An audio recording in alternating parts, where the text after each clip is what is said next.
ভাগ্য, কত সুন্দর শব্দ এই ভাগ্য। কিন্তু যতটা সুন্দর ঠিক ততটাই রহস্যময় এই শব্দ। কখন কি হবে কেউ জানে না। লোকে বলে যে ভাগ্যে যা লেখা আছে তার চেয়ে বেশি কিছুই পাওয়া যায় না, তার চেয়ে কমও কিছুই পাওয়া যায় না। নিয়তির যা রচনা তা কখনো মোছা যায় না। কিন্তু কেউ এইটা বোঝে না যে নিয়তি আপনার কর্মের দ্বারা বদলায়। যদি আপনি শুভ চিন্তা করেন, শুভ কর্ম করেন, তাহলে নিয়তি আপনার সাথে খারাপ কিছু হতেই দেবে না। কখনো আকাশে পাখিদের দেখুন, তারা কখনো ভাগ্যের উপর নির্ভরশীল হয় না। যতই ঝড় আসুক, যতই তীব্র হাওয়া দিক, ঘুরতে থাকে, একটা জিনিস জড়ো করে নিজের সৌভাগ্য, নিজের বাসা নিজেই তৈরি করে। নিজের সন্তানের জন্ম দেয়, তাকে লালন পালন করে, নিজেই তাকে উড়তে শেখায়, কখনোই ভাগ্যের উপরে নির্ভরশীল হয় না সে। এই বিষয়টা আমাদেরও শিখতে হবে। তাই মনে রাখবেন, আপনার ভাগ্য নিয়তির লিখন নয়। আপনার ভাগ্য তাই যেটা আপনি দিনের পর দিন আপনি নিজেই লেখেন। কিছু নিজে পরিশ্রম করে, কিছু নিজের ভাবনার জোরে। রাধা রাধা। মানুষের স্বভাব হলো যে সে সবসময় নিজে বলতে চায়, কারুর কথা শুনতে চায় না। কিন্তু তার এই স্বভাব তাকে এক বিশাল বড় জ্ঞানের থেকে দূরে সরিয়ে রাখে, সামনের মানুষের ব্যক্তিত্বের জ্ঞানের থেকে দূরে। তাই যদি আপনি কাউকে চিনতে চান, কাউকে বুঝতে চান, তাকে থামাবেন না, শুধু বলতে দিন। কারণ একজন ব্যক্তির ব্যক্তিত্ব লুকিয়ে থাকে তার কথার মধ্যে, আর তার আসল পরিচয় লুকিয়ে থাকে তার শব্দের পেছনে। বলতে দিন, আস্তে আস্তে আপনি সব বুঝতে পারবেন। এটাই তফাৎ হলো একজন সাধারণ মানব আর একজন মহামানবের মধ্যে। এক যে কাউকে বলতে দেয় না, আর এক যে সবার কথা শুনে। তাহলে সিদ্ধান্ত আপনার, আপনি কি সাধারণ হতে চান না অসাধারণ? কারণ এই ভবিষ্যৎ আপনার। রাধা রাধা। ধৈর্য, এই ধৈর্য কি কোনো গুণ, কোনো অনুভূতি, কোনো দৃষ্টিভঙ্গি? আমার জন্য ধৈর্য এক বাহন। আপনি হয়তো ভাবছেন, এই কেমন বাহন? বাহন তো ঘোড়া হতে পারে, হাতি হতে পারে, উটও হতে পারে, কিন্তু ধৈর্যকে বাহন বানানো মানে? চলুন আপনাকে একটা কথা বোঝাই। পৃথিবীতে এমন কোনো বাহন নেই যে তার আরোহীকে আছড়ে ফেলেনি। সেটা উট হোক বা হাতি হোক বা ঘোড়া হোক, চলতে চলতে কখনো নড়বড় করেই বসে। তারপর সেই আরোহী পড়ে কারোর পায়, তারপর পড়ে তার নিজের নজরে। কিন্তু ধৈর্যরূপী বাহন কখনো কাউকে ফেলে না, কখনো না। না সেই আরোহী কারোর পায়ে পড়ে, আর না তো নিজের নজরে। কারণ ধৈর্য আপনাকে বিবেক প্রদান করে, বিবেক আপনাকে পরিকল্পনায় সাহায্য করে, আর পরিকল্পনা প্রদান করে আপনাকে শক্তি, আপনার লক্ষ্যের দিকে অগ্রসর হওয়া। বুঝলেন? ধৈর্যকে সঙ্গে রাখুন, নিজেকে আরো ধৈর্যশীল করে তুলুন। এই ধৈর্যের সাহায্যে আরোহণ করে দেখুন কিভাবে এই বাহন আপনাকে আপনার গন্তব্যে পৌঁছে দেবে। রাধা রাধা। ভাগ্য আর কর্ম, এই দুই এমন শব্দ যাকে ঘিরে সমগ্র সংসার। কেউ বলে আমার ভাগ্যে এটা ছিল না, যা পেলে আমার জীবন অন্যরকম হতো। কেউ বলে আমার গত জন্মের কর্ম নিশ্চয়ই এমন ছিল, যে কারণে এই জন্মে এরকম ভাগ্য পেয়েছি আমি। এই সব বাদ দিন আর একবার শান্ত চিত্তে ভাবুন। আপনি বুঝতে পারবেন যে ভাগ্য আর কর্ম এই দুই এই জন্মের। তফাৎ শুধুমাত্র এটাই যে যদি ভাগ্যের কথা বলা হয়, তাহলে আপনি এই ভাগ্যের থেকে যত বেশি আশা করবেন তত বেশি নিরাশ হবেন আপনি। কারণ এই আশা আপনাকে কর্ম করা থেকে আটকায়। যদি কথা বলা হয় কর্মের, তাহলে নিজের কর্মের প্রতি যত বিশ্বাস রাখবেন তত বেশি সফলতা আপনার কাছে আসবে। তাই একটা কথা মনে রাখবেন, ভাগ্য আপনার কর্ম নির্ধারণ করে না, কিন্তু আপনার কর্ম আপনার ভাগ্যকে অবশ্যই নির্ধারণ করে। রাধা রাধা। এই সংসারে আলোর উৎস কি? সূর্য। এই সংসারে মিষ্টি জলের উৎস কি? নদী। এই সংসারে উচ্চতার প্রতীক কি হয়? হিমালয় পর্বত। আমরাও জীবনে এরকমই হতে চাই, সূর্যের মতো তেজস্বী হতে চাই, নদীর মতো পূজনীয় হতে চাই, হিমালয় পর্বতের মতো উচ্চতা লাভ করতে চাই। সব ঠিক আছে, কিন্তু তার জন্য আমরা কাজ কি করি? যদি এরকম আমরা হতে চাই, তাহলে সবার আগে সূর্যের মতো নিজেকে উজ্জ্বল করুন। সূর্যের সব থেকে বেশি আলো নিজের অন্তরে থাকে। নদীর মতো নিজের পথ নিজেই তৈরি করুন। পাথরের সাথে ধাক্কা খাওয়ার পরেও থেমে না যাওয়া শিখুন। হিমালয় পর্বতের মতো উচ্চতা লাভ করতে হলে সেটার মতো অটল থাকতে শিখুন। একটা কথা অবশ্যই মনে রাখবেন, নিজেকে জ্বালাবেন, তবেই সংসারকে আলোকিত করতে পারবেন। রাধা রাধা। প্রতীক্ষা, প্রয়াস, এই দুই জীবনের অভিন্ন অঙ্গ। দেখতে গেলে আমরা জীবনে কারোর না কারোর প্রতীক্ষা অবশ্যই করি। সে কোনো ব্যক্তি হোক বা সময় হোক বা কোনো ভাবনা, সবকিছুই হতে পারে। আর দেখতে গেলে সব সময় কেউ না কেউ কিছু প্রয়াসও করে চলেছে। যেমন সাফল্য আসার প্রতীক্ষা, বিফলতা যাতে না আসে তার জন্য প্রয়াস, সুখ আসার প্রতীক্ষা, দুঃখ যাতে না আসে তার জন্য প্রয়াস। এবার প্রতীক্ষা আর প্রয়াসের মধ্যে এক ঘনিষ্ঠ সম্পর্ক রয়েছে, আর তা হলো যিনি প্রতীক্ষা করেন তিনি ঠিক তাই পান যা একজন প্রয়াস করা ব্যক্তি পেছনে ফেলে আসে। তাই প্রতীক্ষা নয়, প্রয়াস করুন। এই প্রয়াসের মধ্যেই সুখের চাবিকাঠি রয়েছে। রাধা রাধা। মানুষ কর্ম করেন। আমি বারংবার বলি যে ফলের আশা করবেন না। তাও মানুষ কোথাও না কোথাও নিজের কর্মের বদলে কোনো না কোনো ফলের আশা অবশ্যই রাখেন। কখনো তিনি সফল হন, কখনো অসফল। সেই জন্যই আমি বলি যে ফলের আশা কখনো রাখবেন না, কারণ সাফল্য বা অসফলতা মনের মধ্যে রাখলে কখনো কোনো লাভ হয় না। যদি সাফল্য মনের মধ্যে রাখেন তাহলে অহংকার জন্ম নেবে। যদি অসফলতা মনের মধ্যে রাখেন তাহলে এক হীনমন্যতায় আপনি ভুগবেন, যা দিয়ে কোনো শুভকর্ম হবে না। সেই জন্য শুধুই কর্ম করে যান, কর্মেই মগ্ন থাকুন। আর আসুন আমার সাথে ভালোবেসে বলুন, রাধা রাধা।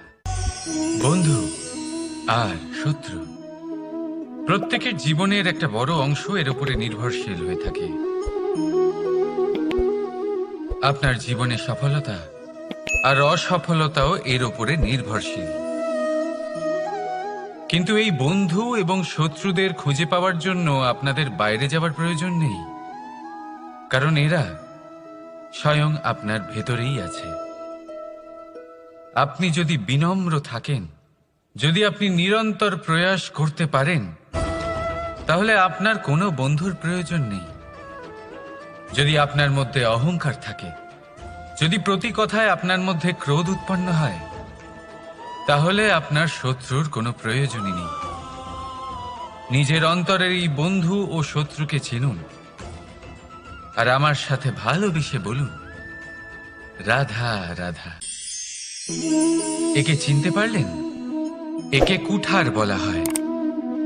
আপনারা জীবনে কোথাও না কোথাও কোনো না কোনো রূপে এটা দেখেই থাকবেন। একটা ব্যাপার নিশ্চিত, এই কুঠার ছাড়া কোনো বৃক্ষকে কাটতে পারা সরল নয়। এবার আপনি কখনো এটা ভেবেছেন, এই কুঠার, এর এই অংশ, এর মুখটাই যদি না থাকে তাহলে কি হবে? এ শুধুমাত্র কোনো বৃক্ষই নয়, তার কোনো ডালও কাটতে সক্ষম হবে না। এবারে ভাবুন, এই শুকনো কাঠের হাতল এ আমরা কোত্থেকে পেলাম?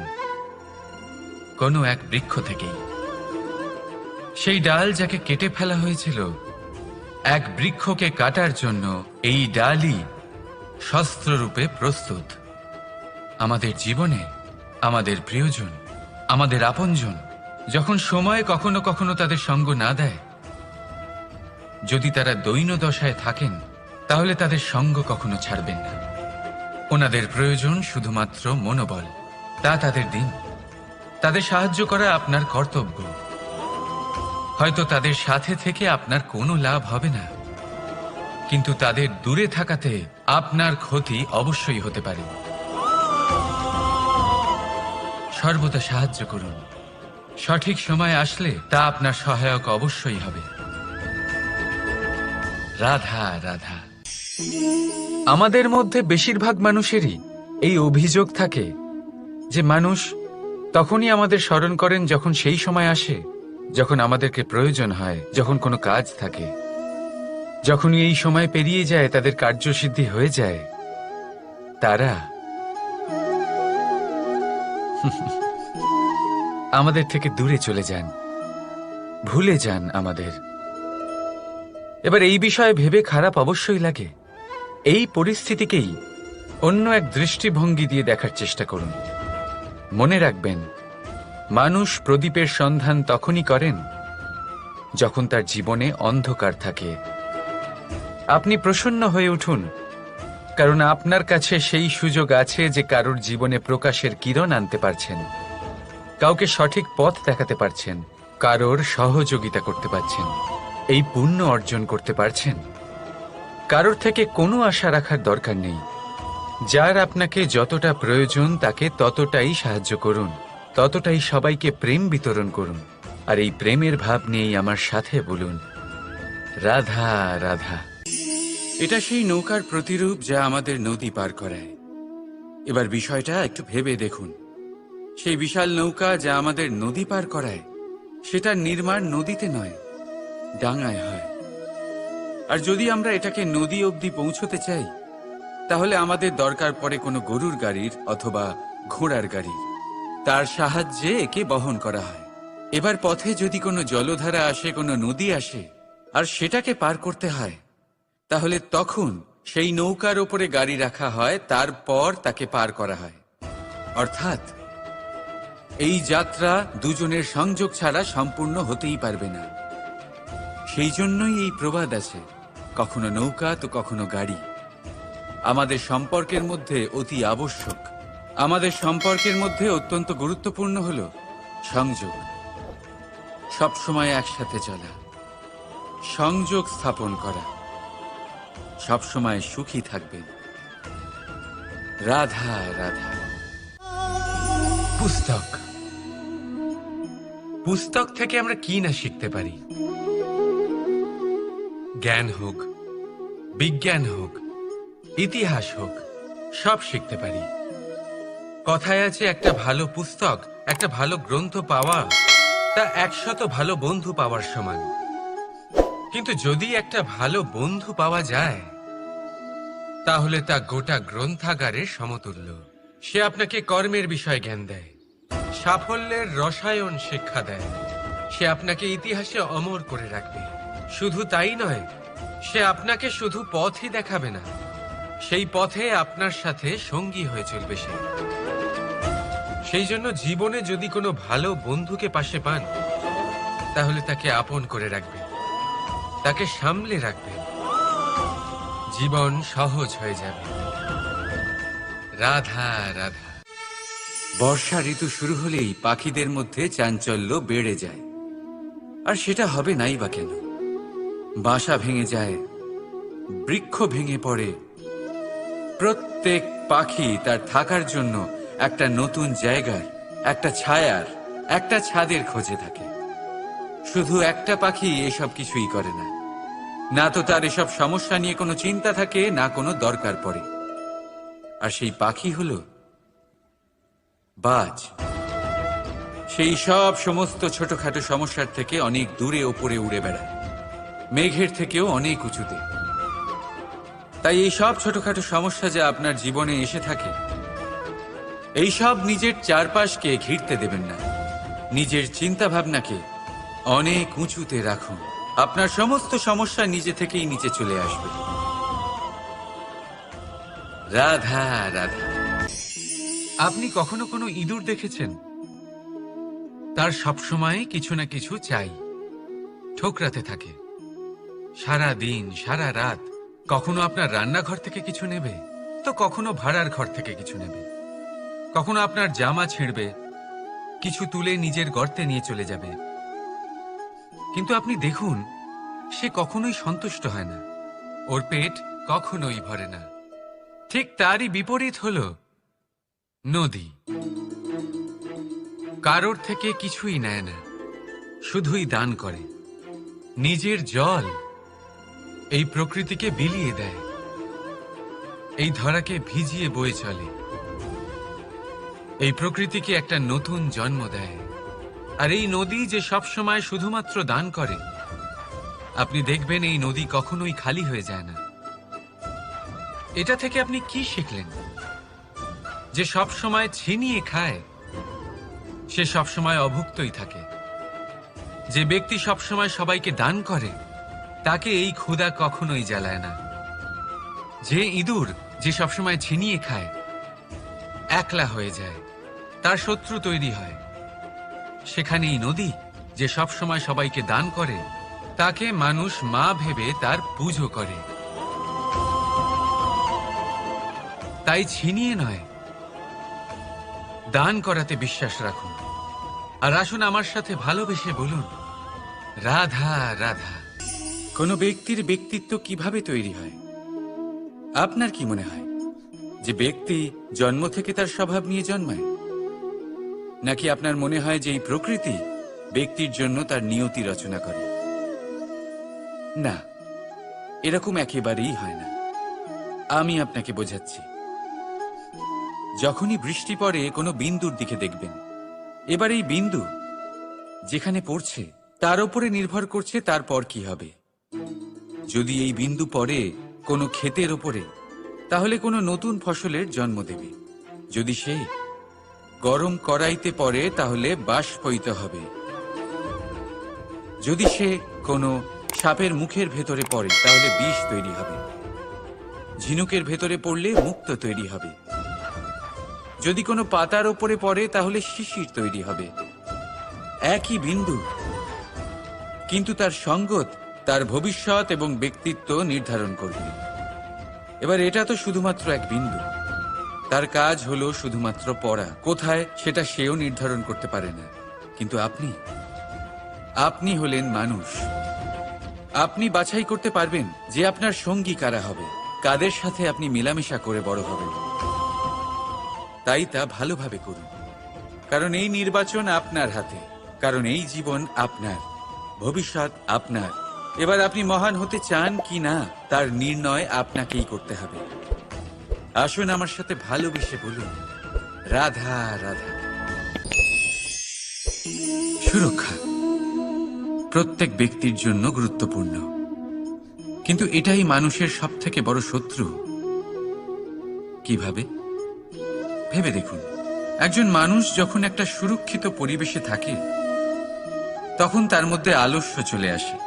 সে জানে যে আমাকে না ভবিষ্যতের জন্য কিছু করতে হবে, আর না আজকের জন্য কিছু করতে হবে, শুধুই জীবন যাপন করতে হবে।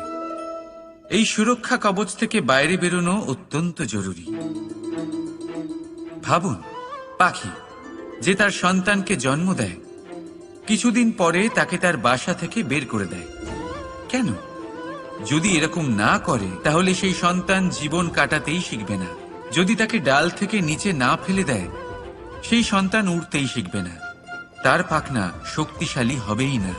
সে তার নিজের বাসা তৈরি করার চেষ্টাই করবে না। পাখি তার বাসা তখন তৈরি করে যখন তার অভিভাবক তাকে ত্যাগ করে। মনে রাখবেন, আপনি সুরক্ষা কবচের বাইরে বেরোলে বিপদ অবশ্যই আসবে, যার জন্য আপনি সতর্ক হবেন, তার মোকাবিলা করবেন, শক্তিশালী হবেন। এবার সেই বিপদ যাতে আর না আসে সেই জন্য আপনি পরিকল্পনা করবেন।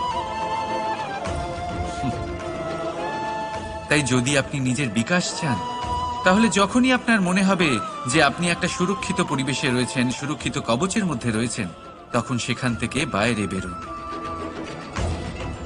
সেখানেই পাবেন আপনার বিকাশ। রাধা রাধা। এই উই ধরা গাছের গুড়ি দেখতে পাচ্ছেন আপনারা? কোনো এক সময় এটা একটা সুগঠিত কাণ্ড ছিল। কোনো একদিন এক সুদূর বন থেকে একটি উই পোকা এখানে আসে, এতে বাসা বানায়। এই গাছের গুড়ি তখন কোনো প্রতিবাদ করেনি। তারপর দেখতে দেখতে সময়ের সাথে আরো উই এখানে জমাট বাঁধে, আর ক্রমাগত তাদের সংখ্যা বাড়তে থাকে। আর দেখতে দেখতেই এই কাঠের গুঁড়ি আর প্রতিবাদ করার মতো অবস্থাতেই থাকে না, নিজেই এক শুকনো কাঠে পরিণত হয়। কিছু বুঝতে পারলেন? অসৎ সঙ্গ, অসৎ অভ্যাস সময় থাকতে থাকতে বন্ধ করে দিন। আর যদি এরম না হয়, এ আপনার জীবন চক্র স্তব্ধ করে দেবে। রাধা রাধা। এই পাত্র দেখছেন আপনারা? কি সুন্দর এটা! জলকে শীতল রাখে আর ঘরকে সুন্দর। এবারে ভাবুন, যদি এই পাত্র আমার হাত থেকে পড়ে যায় তাহলে? ভেঙে গেল, তাই না? এবার কি হবে? আপনি বলবেন সহজ ব্যাপার, আরো একটা পাত্র কিনে নাও, এক মুদ্রায় পেয়ে যাবে। এই পাত্রের বাস্তবিক মূল্য আপনি যদি জানতে চান, তাহলে সেই কুম্ভকারকে জিজ্ঞাসা করুন, যিনি এই পাত্র বানিয়েছেন। কতটা পরিশ্রম করতে হয়েছে ওনাকে তা জিজ্ঞেস করুন। সর্বপ্রথম তিনি সেই মাটি মেখেছেন, তারপর তাকে চাকায় বসিয়ে গঠন করেছেন, তারপর কতবার চেষ্টা করে তাকে সঠিক আকার দিয়েছেন, তারপর আগুনের তাপে পুড়িয়ে তাকে কঠিন বানিয়েছেন, তারপর রং করে তাকে সাজিয়ে আমাদের সামনে প্রস্তুত করেছেন। এত পরিশ্রম দ্বারা তৈরি এই পাত্র আমরা স্বল্প দামে নিজের করে নিলাম। এটাই হয় পরিবারের সাথেও। অনেক সময় মানুষ আবেগের বশে, স্বার্থের কারণে এই পরিবারকে ভেঙে ফেলে। কখনো ভেবেছেন সেই মাতা পিতার বিষয়, যারা সেই পরিবারকে গড়ে তুলেছেন, তাকে আগলে রেখেছেন, পালন পোষণ করেছেন? কখনো ভেবেছেন সেই বিষয়ে? ভবিষ্যতে যদি কখনো এরকম কোনো চিন্তাধারা মাথায় আসে, এমন কোনো ভাবনা আসে যার কারণে আপনি পরিবারকে ভাঙতে চলেছেন, নিজেকে আটকে নিন। নিজেকে মনে করান সেই মাতা পিতার বিষয়ে, ওনাদের পরিশ্রমের বিষয়, ওনাদের ধৈর্যের বিষয়, তাদের প্রেমের বিষয়। আপনার আশা, আবেগ, আপনার স্বার্থ সিদ্ধি, এই সব কিছু তার সামনে খুবই ছোট মনে হবে। রাধা রাধা।